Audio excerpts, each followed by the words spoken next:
Next topic है हमारा working towards change. इसमें हम लोग ये देखेंगे कि किस प्रकार से हमारा महिलाओं का जो अलग अलग समस्या था 200 साल पहले, कैसे क्या इसमें बदलाव हुआ उसके बारे में देखेंगे। जैसे पिछले वाले क्लास में आपने देखा कि 200 साल पहले महिलाओं का कितना गंभीर स्थिति था, है ना। महिलाओं को कुछ करने का अधिकार ही नहीं था उस समय पे, पढ़ने का भी अधिकार नहीं था, घूमने का भी अधिकार नहीं था, है ना। कुछ भी करने का अधिकार मतलब महिलाओं को नहीं था। तो इसमें बदलाव कैसे आया, आज के समय में महिलाएं इतना ज़्यादा आज़ाद कैसे हैं, इन्हीं के बारे में हम लोग यहाँ पे डिस्कस करेंगे।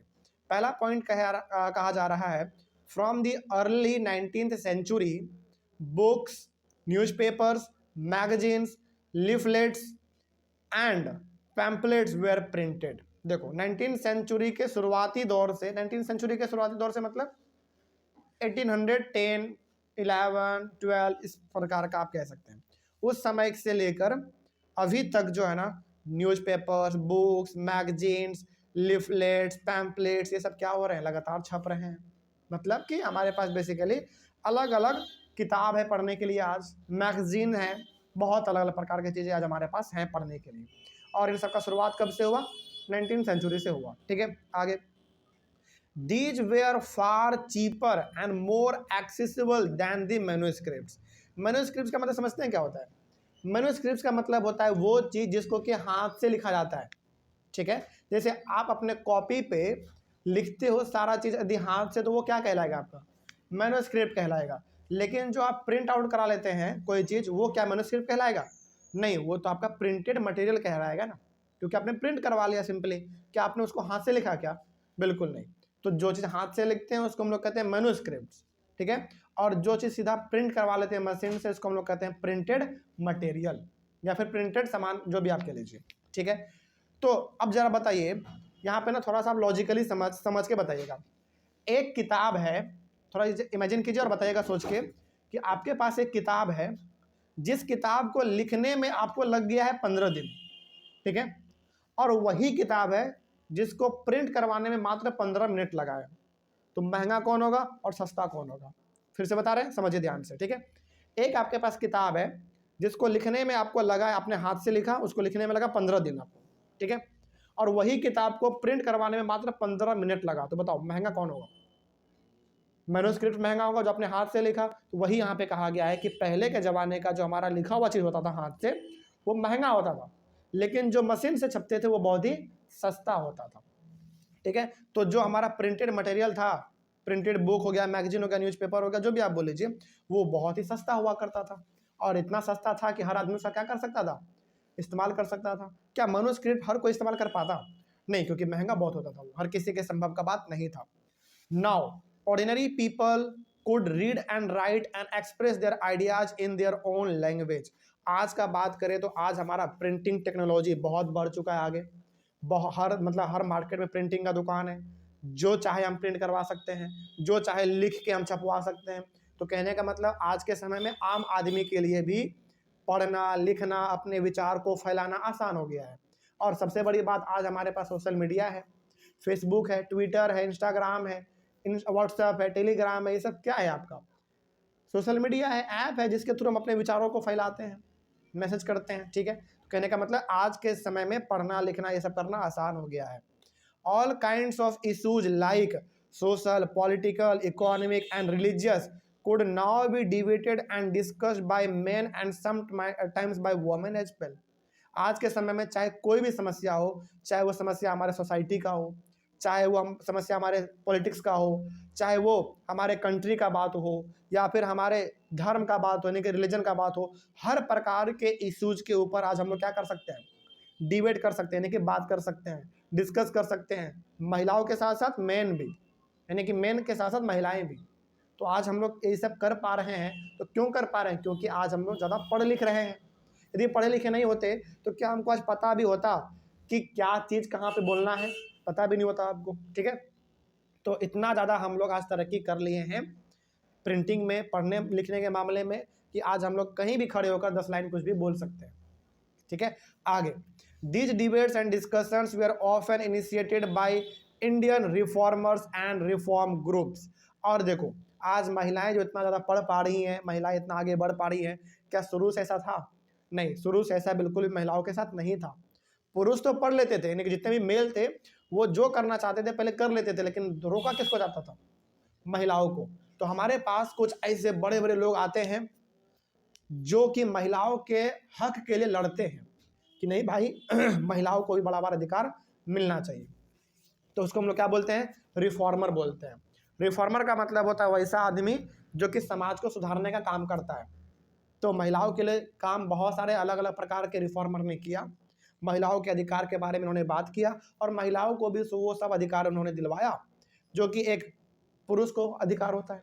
ठीक है, तो बहुत सारे इंडियन रिफॉर्मर और रिफॉर्म ग्रुप्स, यानी कि बहुत सारे ऐसे लोगों ने मिलके महिलाओं को अधिकार दिलाया जो आज महिलाओं को अधिकार दिखता है आपको बेसिकली। ठीक है, आगे, वन सच रिफॉर्मर वाज राजा राम मोहन रॉय। उन्हीं में से एक महान पुरुष का जो नाम था वो था राजा राम मोहन रॉय। इनका जन्म हुआ 1772 में और इनकी मृत्यु हो गई 1833 में। ठीक है, इस बात को आप याद रख लीजिएगा, बड़ा इंपॉर्टेंट है ये चीज।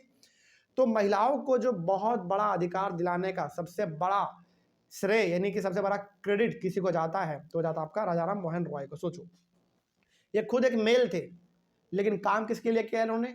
महिलाओं के लिए किया, जो कि बहुत बड़ी बात है। महिलाओं का आपको पता है, आपने पढ़ा पिछले वाले क्लास में, 200 साल पहले महिलाओं को करने का कुछ अधिकार नहीं था। तो वो सारा अधिकार किसने दिलाया? राजा राम मोहन रॉय ने दिलाया। उनको लगा कि नहीं, महिलाएं भी सोसाइटी का एक पार्ट है, उनको भी बराबर अधिकार मिलना चाहिए। ठीक है, आगे, Raja Ram Mohan Roy felt that changes was necessary in society. Raja Ram Mohan Roy को लगा कि समाज में चेंजेज होने चाहिए, यानी कि समाज में बदलाव होने चाहिए, क्योंकि महिलाएं यहाँ पे बिल्कुल घुट घुट के जी रही हैं, तो महिलाओं को अधिकार मिलना चाहिए, ऐसा राजा राम मोहन रॉय को लगा और उन्होंने इसके लिए संघर्ष भी किया। ठीक है, आगे, he thought that the best way to ensure such changes was by persuading people to give up old practices and adopt a new way of life। तो राजा राम मोहन रॉय ने जो ठान लिया था कि महिलाओं को भी बराबर अधिकार हम दिला के रहेंगे, उन्होंने ऐसा कैसे किया बताओ? वो गांव गांव घूमते थे, लोगों से मिलते थे और बोलते थे कि आपका जो पुराना विचार है ना उसको छोड़ो, नया विचार को अपनाओ। जैसे पुराना विचार क्या था? पुराना विचार ये था कि महिलाओं को पढ़ने नहीं देना है, महिलाओं को घर से बाहर नहीं निकलने देना है, ये सब पुराना विचार था। तो राजा राम मोहन रॉय गाँव को घूमते थे, लोगों से मिलते थे और वो बोलते थे कि अपना विचार बदलो, हमारा समाज को थोड़ा सा अच्छे दिशा में लेकर जाओ। ठीक है, तो बेसिकली लोगों को समझाते थे। आगे बढ़ते हैं। He founded a reform association known as the ब्रह्मो सभा। ब्रह्मो सभा, लेटर नोन एज दी ब्रह्मो समाज। देखो, उन्होंने अपना एसोसिएशन बनाया था। एसोसिएशन मतलब कुछ लोगों का उन्होंने ग्रुप बनाया था। उस ग्रुप का नाम क्या था? ब्रह्मो सभा, जो कि बाद में ब्रह्मो समाज के नाम से जाना जाने लगा। लेकिन उन्होंने बनाया कहाँ पे था? कलकत्ता में। आज हम लोग कलकत्ता को किस नाम से जानते हैं बताओ? कोलकाता। पहले कोलकाता को क्या बोलते थे? कलकत्ता बोलते थे, जो कि कहाँ पे आपका? वेस्ट बंगाल में है। कोई दिक्कत नहीं इसमें। चलिए, तो याद रखेंगे कि राजा राम मोहन रॉय ने अपने जैसे कुछ लोगों के साथ मिल के, जिनका विचार एक था, जो चाहते थे कि समाज में बदलाव होना चाहिए, महिलाओं को अधिकार मिलना चाहिए, उन सारे लोगों के साथ मिलके राजा राम मोहन रॉय ने एक ग्रुप बनाया था। उनका नाम था ब्रह्मो सभा, जिसका नाम बदल के बाद में कर दिया गया ब्रह्मो समाज। और कहाँ पे बनाया गया था? कलकत्ता में। ठीक है, आगे, he was keen to spread the knowledge। कौन? क्यों बनाया गया था? इसलिए बनाया गया था ताकि उस ग्रुप में ऐसे लोग आए जो महिलाओं के अधिकार के बारे में आवाज़ उठाना चाहता है, जो चाहता है कि महिलाओं को भी बराबर अधिकार मिलना चाहिए। बेसिकली महिलाओं को बराबर अधिकार दिलवाने के लिए ही उन्होंने ये बनाया था अपना ग्रुप। ठीक है, आगे, तो he was keen to spread the knowledge of western education in the country and bring about greater freedom and equality for women. यानी कि राजा राम मोहन रॉय ना पूरी तरीके से ये चाहते थे कि वेस्टर्न एजुकेशन जो है, वेस्टर्न एजुकेशन मतलब जो शिक्षा का तरीका अमेरिका के लोगों की तरफ का है, वही शिक्षा का तरीका हमारे भारत में भी आए। बात समझ में आ रही है? यानी कि बेसिकली राजा राम मोहन रॉय क्या करना चाहते थे? भारत को डेवलप करना चाहते थे। ठीक है, लेकिन कहाँ के शिक्षा के अनुसार? अमेरिका की तरफ का। वेस्टर्न मतलब अमेरिका ही होता है। अमेरिका हो गया आपका, इंग्लैंड हो गया, ब्रिटेन हो गया, ये सबको हम लोग कहते हैं वेस्टर्न कंट्री, क्योंकि ये इंडिया के मैप में आप देखोगे, सॉरी इंडिया नहीं, वर्ल्ड मैप में आप देखोगे तो ये सब कहीं ना कहीं वेस्ट की तरफ पड़ता है ना। तो ये राजा राम मोहन रॉय चाहते थे कि हमारे इंडिया में भी एजुकेशन फैले अच्छी तरीके से, और खास करके महिलाओं को इक्वालिटी मिले, आज़ादी मिले, यानी कि इक्वालिटी और फ्रीडम महिलाओं को मिले, जो कि पहले नहीं था। महिलाओं को था क्या ऐसा कुछ आज़ादी का अधिकार पहले नहीं था। तो राजा राम मोहन रॉय पूरी तरीके से अपना जो जीवन है महिलाओं के अधिकार के लड़ने के लिए ही उन्होंने झोंक दिया था। ठीक है, आगे तो बहुत अच्छे इंसान थे।